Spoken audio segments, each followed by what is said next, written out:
So we're getting close to Christmas.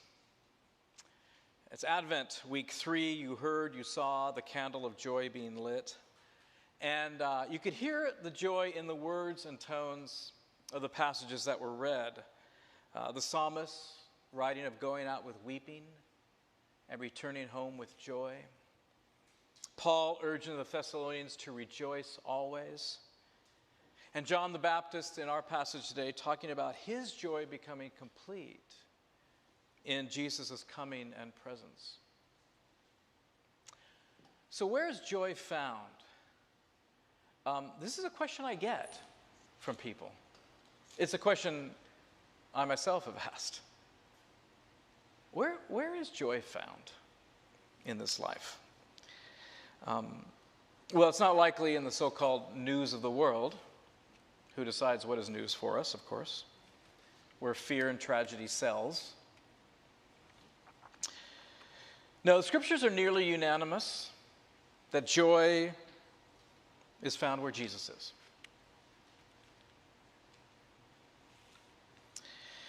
And if that's the case, where is Jesus?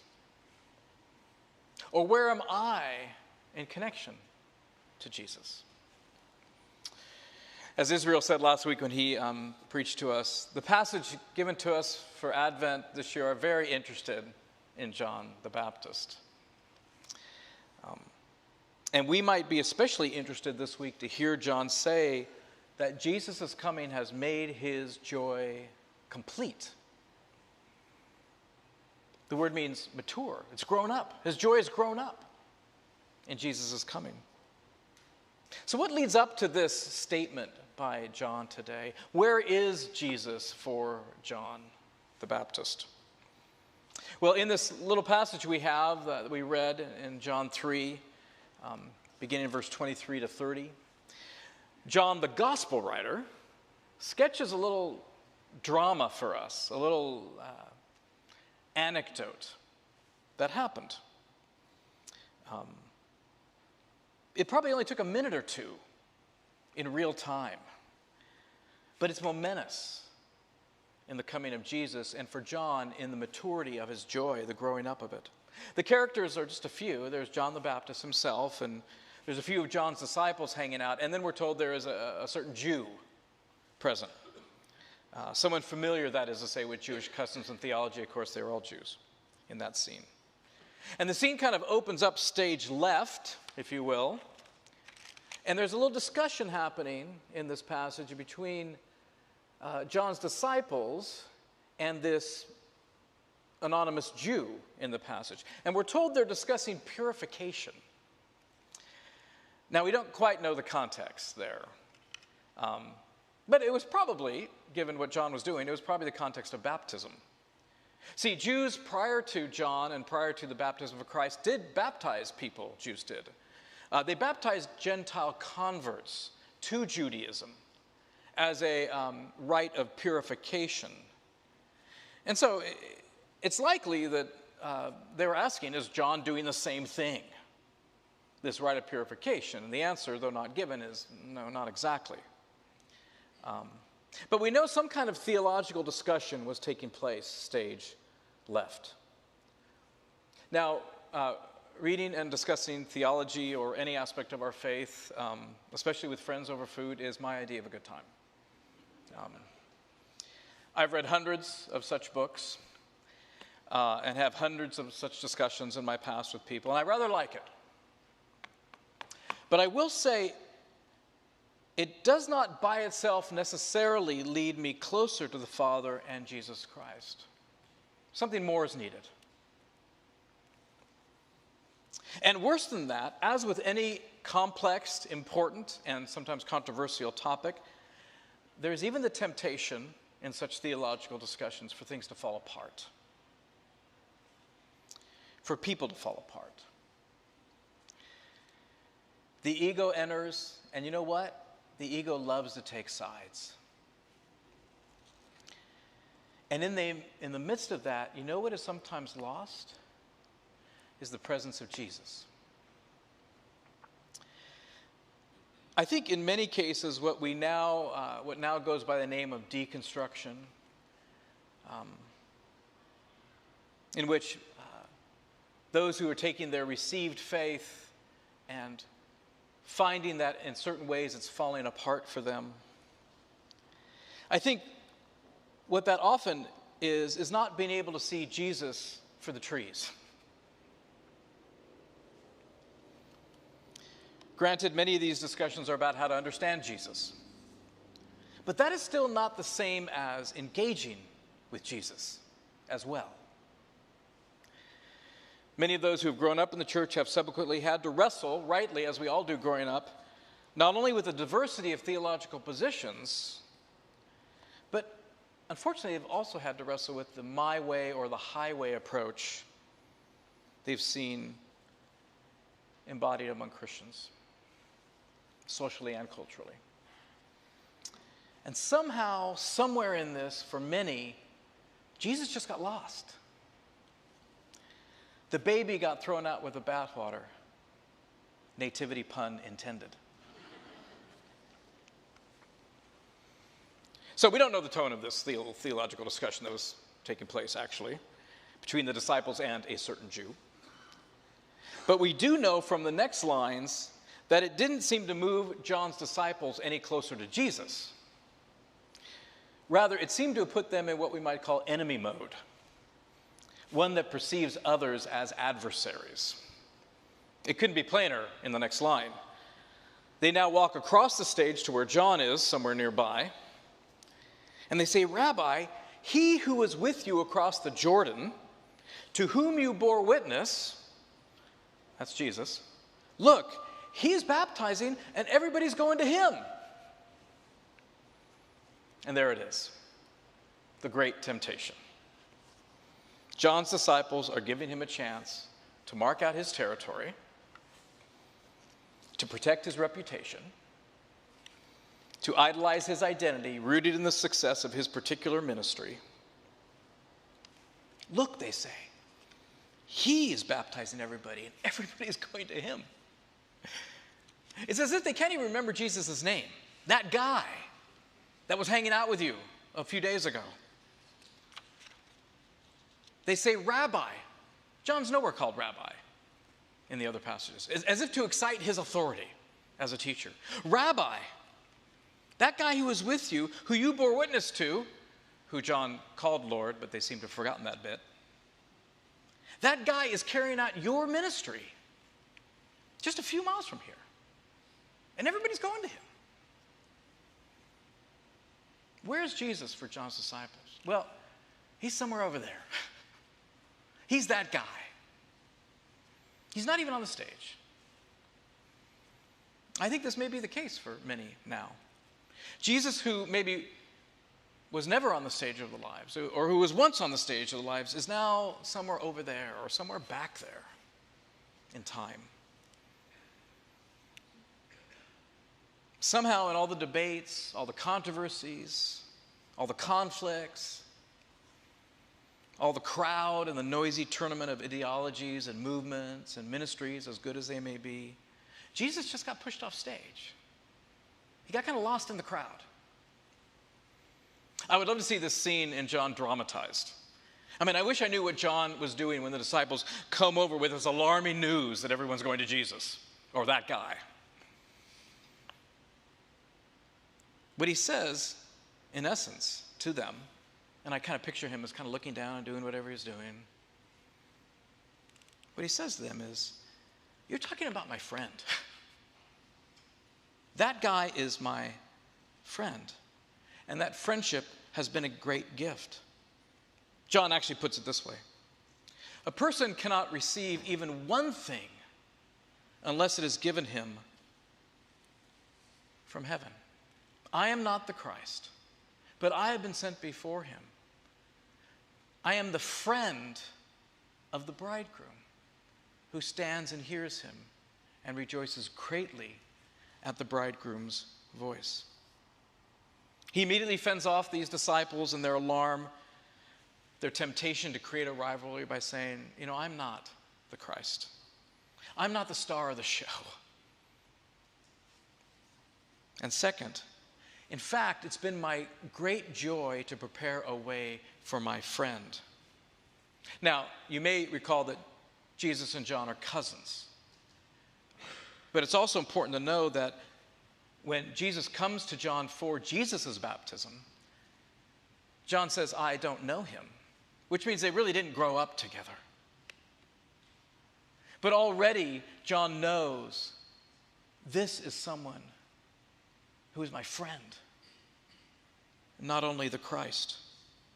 In fact, not only that, he uses the imagery of himself as a best man to the bridegroom at Jesus' wedding.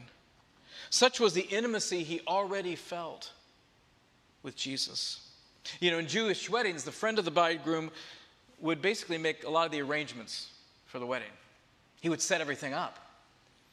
He was not the hired modern-day wedding planner.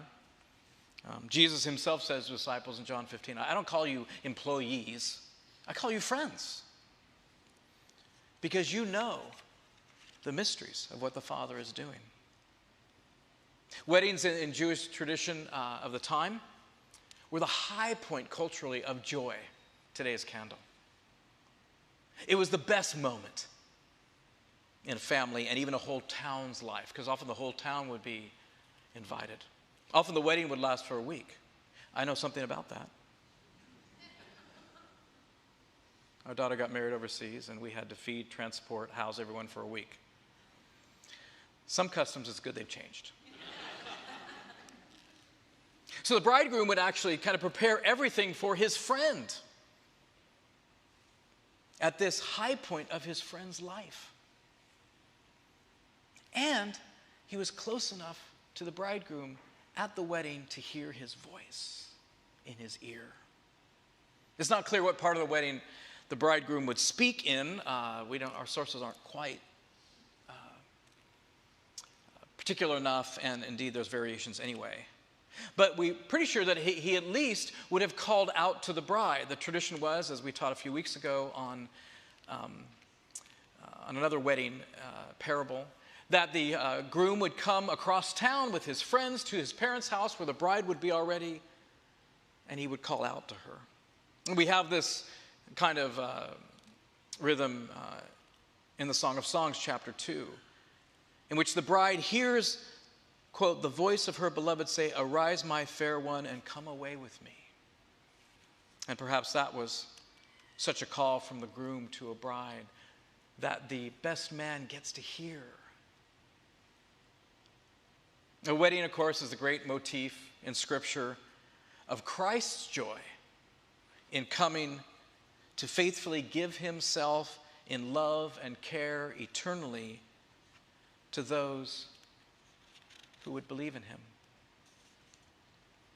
So John's joy is this: to be a friend of Jesus, such that he gets to help him plan for his great joy, captured in Jesus' shout of joy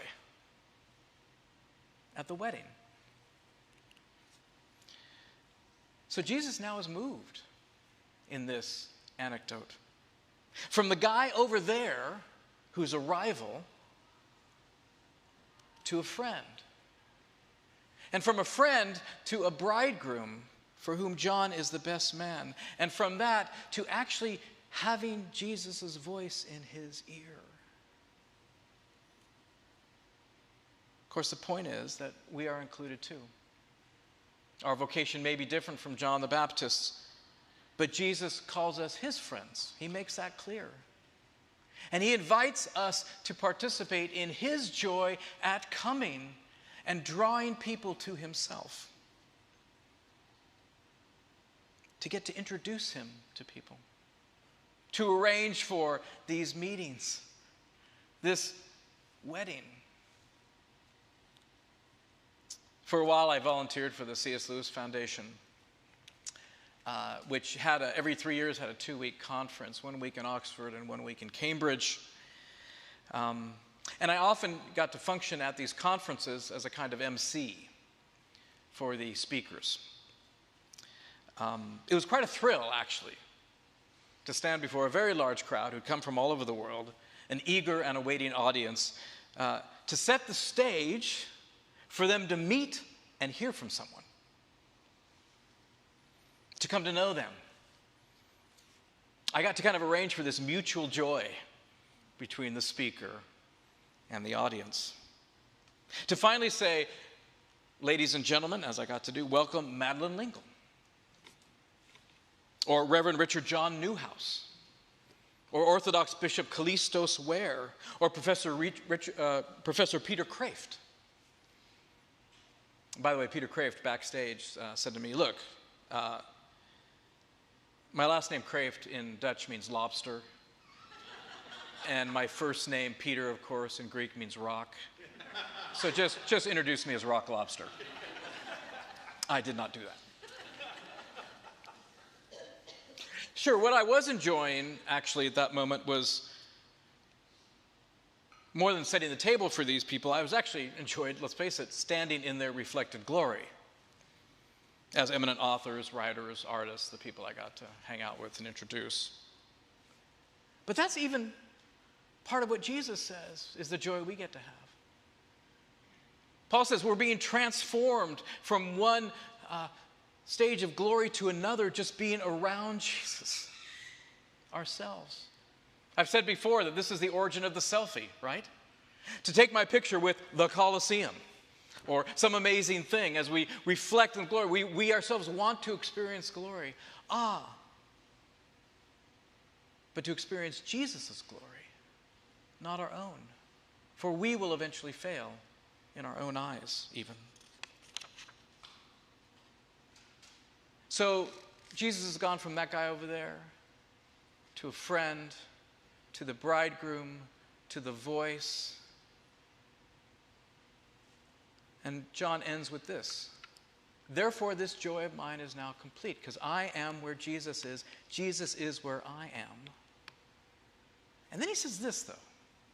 He must increase, but I must decrease. Now, that's very noble. It's a little bit of a downer. Does that mean, and this verse always kind of bothered me, does that mean I just kind of shrink away? That I kind of go down to some kind of vanishing point? Of course it's about Jesus. And that is John's great joy, to set the table, to prepare the wedding. But does that mean John just kind of shrinks away? Well, I don't think that's true of Christians standing in the light of Jesus' glory. It is somewhat prophetic of John's particular situation, right? It might be almost prophetic, because this is the last we're going to hear from John, the Baptist, in the Gospel of John, the writer.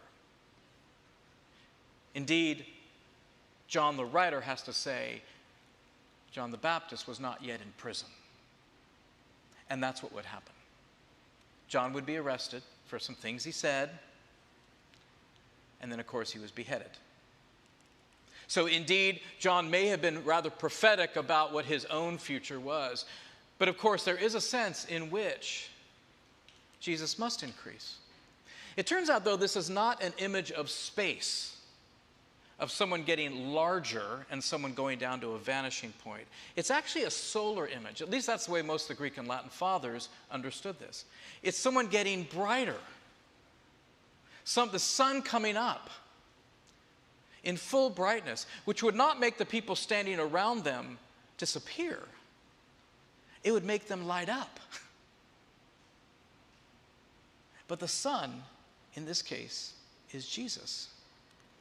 Of course, we notice this with Jesus. He tends to throw his light on people. He tends to notice people in his ministry, to dignify them, to raise them up. One thinks of Zacchaeus, ousted by the community, had to climb a tree to see Jesus. Jesus says, I'm going to your house. One thinks of the woman who was suffering from hemorrhage, who just was able to touch him. And he said, stop. Someone touched me, and raised her up. And one thinks even of children. He makes them visible. Christ's light makes the people around him visible. He increases, and we get to stand in his light. Jesus and Paul both say that we are called to be children of light. Children of light. Ephesians 5:8, Paul says, for you were once in darkness, but now you are light. Now you are light in the Lord. Just a few verses later in Ephesians 5:13, he says, everything exposed by the light becomes visible, and everything that is illuminated becomes a light. That is why it says, wake up, sleeper, rise from the dead, and Christ will shine on you. Jesus says it himself, I am the light of the world. Whoever follows me will never walk in darkness, but will have the light of life. Jesus began as that guy over there, to a friend, to a bridegroom, to a voice, to making us a light. Now being in us, as if we are all different colored lampshades, shining through our personalities, our bodies, our tones of voice. Where is Jesus? He's right where we are. He's right in here.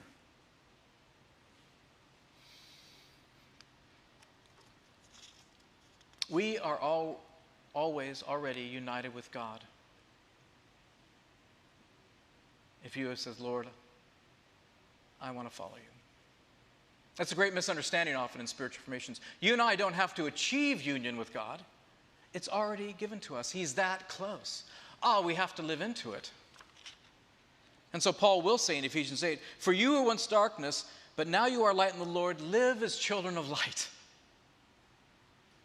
You are in union with Christ. He is that close.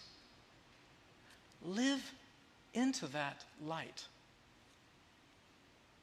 What could that look like? Well, our Thessalonian passage that we're going to end with shows us what it looks like to be this close to Jesus, to have the light of Jesus in us. This is what it could look like. Respect. Respect those who labor among you, particularly. Be at peace among yourselves. Encourage the faint-hearted. Help the weak. Be patient with all. Do not repay evil for evil. Do good to everyone. Rejoice always. There it is, the joy.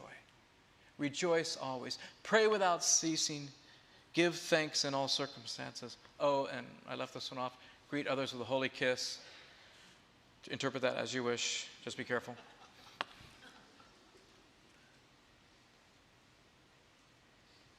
This Christmas, I bet some of you will be welcoming people into your home, creating space for them, setting the tables for them, setting the stage for them, we might say. You'll have a chance to provide a place of peace, a place to find joy, providing some even emotional hospitality for the weak or the burdened. Like a best man or a maitre of honor, you'll be able to bring light. You'll get to arrange for the presence of Jesus, who is always already there, even though people may or may not perceive him there. And I bet some of you will be guests in other people's homes. You are children of light. You get to bring the light into the room.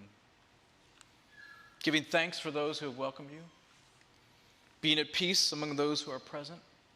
Not responding in kind to an ill-spoken word, but doing good to everyone.